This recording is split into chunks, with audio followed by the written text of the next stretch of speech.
Fellas, AC here. Welcome to another video. And this time, it's a very popular fragrance, Valentino Uomo Intense.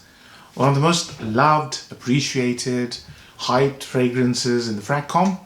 This came out in 2016, but I could not find the name of the parfumeur. So if you do know, let us know. Because on Fragrantica, the name of the parfumeur is missing. Now, this is an inspiration from, let's try the atomizer, let's see. Oh yeah, beautiful, beautiful. But before I go into the fragrance, just look at the beautiful bottle. It's a work of art, you know, absolutely beautiful. It comes with a sort of a protection sleeve, which I also like. Gives it sort of a samurai warrior look. And this is quite a samurai warrior, I tell you. It's beautiful. There's a reason this fragrance is so hyped and so well loved. Yeah, and this fragrance, when you first spray it, you will know immediately that the inspiration for this fragrance is Dior. The same, you know, sort of iris, woody iris kind of a signature, but an Italian touch to it. Before 2017, these fragrances were manufactured by Puig of Spain, I believe. They're based in Spain, I believe. I don't know. I could be wrong. But then it was, the manufacturing has shifted to L'Oreal. And a lot of people complained about the longevity. The bottle I have with me is a 2018 bottle. So this is a L'Oreal bottle. And I haven't had any problems with the performance or the projection, but I'll talk about it later on. So, when you first spray it, it starts off with a very Italian style, resinous sweet kind of a fragrance, which is again very uncharacteristic. Italian fragrances in style tend to have less sweetness. It's almost universal fact. I've reviewed many Italian fragrances. They tend to lower sweetness. Here the sweetness is amped up. So, it starts with clementine, sweet orange, and it has a spicy iris and thyme. Thyme is the spice, and with the iris. The iris is prominent, but it just diminishes very quickly and then takes over tonka. And tonka was the flavor of the year in 2016, 2017, 2018. And then suddenly tonka diminished. But going back to that period, 2016, 17, 18, tonka was ruling, just like blue scents and Roxanne. Everything had to have tonka. So this is an experiment with tonka. And the original Uomo, I'm a big fan of the original Uomo as well. And Uomo original had a note of myrtle. And myrtle is basically a camphorous, floral, woody smell. Floral, camphorous is the main thing there. And iris is, as you know, a floral note.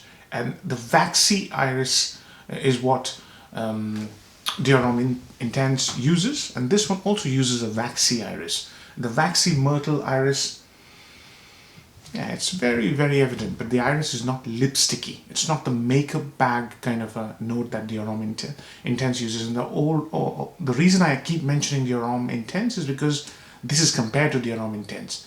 I don't think it's very similar to Dior Intense. Maybe in the late dry down, when the woody aspect comes out, but this is its own creation with reference to Dior, a passing reference, 25% similarity. Yeah, so waxy iris, clementine, a little bit of spices and lots of tonka. That's all you get in the opening. The fragrance becomes a little bit more sweeter and the smell of cough syrup like smell comes out, which is not my favorite bit. So the fragrance gets denser and it becomes sweeter and more tonka centric. It becomes a very tonka centric fragrance. But after about an hour, you start to smell a little powdery vanilla, which brings in the warmth as well. The fragrance is very cold when you first spray it, and iris fragrances are cold. So, yeah, a little hint of vanilla warms things up. And when it dries down in the very late stages, there's a birchy leather as well. And I think leather used here is very different to what has been used in Dior Parfum. And the leather here is basically a fixative. That's why it makes its appearance very late when all the notes have evaporated, and the leather, birchy leather with time, make the fragrance more masculine. The fragrance starts very unisex. Very unisex, yeah? A slight hint of leather. I just got a little hint of leather. Yeah. hint of leather. It's there, but I get leather more pronounced with a little birchy fieriness to it in its late dry down. So that's the fragrance, right? Upsides and downsides, the composition. This is a good composition, very, very beautifully made. The whole emphasis is on Italian style perfumery, and Italian style fragrances are very elegant, and that's what I like. I like the real attempt to keep an Italian signature to that Dior Homme signature or stamp, if you like. So this is an Italian stamp on Dior Homme creation, and they've succeeded. I like how different it is, and still you will reminisce about Dior Homme, the whole signature. Number 2, this fragrance smells amazing in cold weather. Today it was freezing, it was snowing in the afternoon, and that's when I brought this out, and I thoroughly enjoyed it. It's a very beautiful, elegant, sexy kind of a fragrance, you know, and such fragrances are amazing if you're starting off your collection. Very, very good choice if you're just starting out. Even if you're a seasoned pro like myself, I enjoy this. I love it. But I really like the, Dior Homme signature, that style. I really like that. Number 3, the fragrance is manufactured, structured in a way where it makes it very versatile. I know it's sweet, but it doesn't project a lot. So you can wear this to an interview, to office, to your first date, with your wife, to your friend's party. You can throw anything at it as long as it's cold weather. Remember that. It smells better. The cooler it is, the better it smells. And it's very warm as well. The vanilla used here is slightly powdery but warm. Downsides. Projection. The fragrance becomes a skin scent very fast. And this has always been the case. So I've tried the Puig version of Valentino Uomo, not intense, the 2014 bottle. So that projection just went boom, down after about half an hour. It stopped projecting. That's why this is a very good interview scent as well. And it's a very good date or close encounter fragrance as well. But it smells so damn nice that you want to wear it and you want people to smell you. It won't happen. After about half an hour to 1 hour, projection just goes very, very close to skin. So it's literally a skin scent, but a very good skin scent. Value for money, low to medium. So 100 ml would cost you about £65 for a fragrance that comes close to skin very fast. I think you'll find it hard to justify. Sometimes you'll find it for $90. Too high. Don't pay that much. Yeah. So those are 3 downsides. Value for money is medium to low. So age groups, any age group.